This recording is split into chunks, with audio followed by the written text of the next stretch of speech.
కాకుండా అసాధ్యమనుకున్నటువంటి Visakhapatnam steel plant చాలామంది అనుకున్నారు ఇంకా రాదు అని.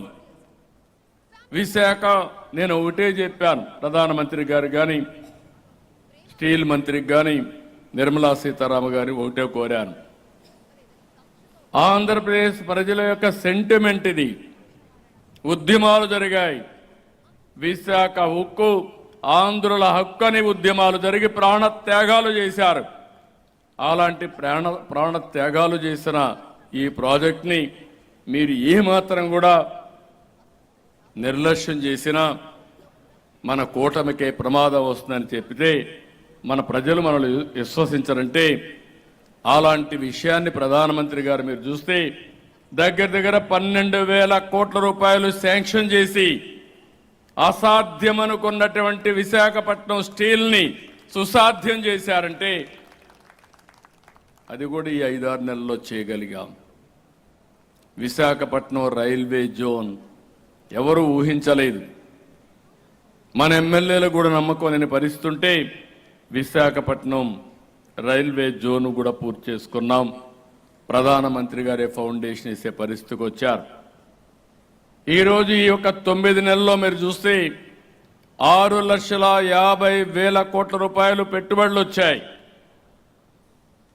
దగ్గర 5 లక్షల మందికి ఉద్యోగాలు కల్పించే పరిస్థితికి వచ్చాం. ప్రధానమంత్రి గారు మొన్నే విశాఖపట్నం వచ్చి ఏదైతే గ్రీన్ హైడ్రోజన్ ప్లాంట్కి ఫౌండేషన్ వేశారు, దీని మీద ఏదైతే ఎన్టీపీసీ మన జెన్కో 2 కలిపి 1,90,000 కోట్ల రూపాయలు ఖర్చు పెట్టడానికి ప్రణాళికలు తయారు చేసే పరిస్థితికి వచ్చారు. ఇవన్నీ కూడా ప్రజల్లో ప్రగాఢంగా ముందుకెళ్ళాయి. ఈరోజు జరిగిన ఎన్నికలు మీరు చూస్తే దగ్గర 67 అసెంబ్లీ నియోజకవర్గాలకు సంబంధించిన ఎన్నికలు ఇప్పుడే సత్యకుమార్ యాదవ్ గారు చెప్పారు. ఆయన చూస్తే ఈ 2 జిల్లాలో అన్ని బూతుల్లో మెజారిటీ వచ్చిందంటే అంటే ప్రజల్లో ఉండే విశ్వాసమే దీనికి కారణం. నేను ఒకటే ఇక్కడుండే మిత్రులందరినీ కోరుతున్నా, మీ ద్వారా రాష్ట్రంలో ఉండే 3 పార్టీల నాయకుల్ని, ఎమ్మెల్యేలని, ఎంపీలని, కార్యకర్తలను కోరుతున్నాను, ఈ ఐకమత్యం శాశ్వతంగా ఉండాలి. ఒకరిని ఒకరు గౌరవించుకునే మంచి సాంప్రదాయానికి మీరు శ్రీకారం చుట్టాలి, కలిసి పనిచేయాలి. అదే మరిగా ఈ 3 పార్టీలు కానీ ప్రజల్లో మీరుంటే ఈ రాష్ట్రంలో భవిష్యత్తులో కూడా ఏ పార్టీకి అవకాశం ఉండదు. ఎప్పుడు ఎన్డీఏనే ఇక్కడ గెలుస్తుంది. ఇది కూడా ఎప్పుడు కూడా మనం చూస్తున్నాం. 25 సంవత్సరాలు గుజరాత్లో బీజేపీనే గెలుస్తూ ఉంది. 3 సార్లు హర్యానాలో బీజేపీనే గెలిచింది. మొన్నటి వరకు 25 సంవత్సరాలు పక్క రాష్ట్రం ఒరిస్సాలో బిజు జనతాదళ గెలిచింది, అంటే జేడీయూ గెలిచింది. ఇవన్నీ మనం చూసినప్పుడు బెస్ట్ ఎగ్జాంపుల్స్. ఎమ్మెల్యేలు కానీ ఎంపీలు కానీ ఆలోచించుకోవాలి. మీ పరిధిలో మీరు శాశ్వతంగా ఎమ్మెల్యేగా ఉండాలంటే సాధ్యం. ఒకసారి ఎమ్మెల్యేగా ఉండాలంటే అది మీ చేతుల్లో ఉంది. పార్టీ మాత్రం ఎన్డీఏ ఒకటి ఆలోచిస్తున్నాం.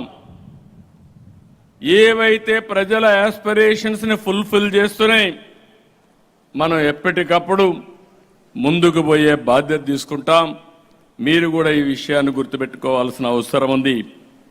ఇప్పుడే మన మిత్రులు చెప్పినట్టు రాజేంద్ర ప్రసాద్ గారికి అయితే 82,320 ఓట్లు ఆయనకు వచ్చాయి. మన పేరాబత్తుల రాజశేఖర్కి 77,460 ఓట్లు వచ్చాయి. మెజారిటీ ఓట్లయితే 1,24,702 ఓట్లు వచ్చాయి.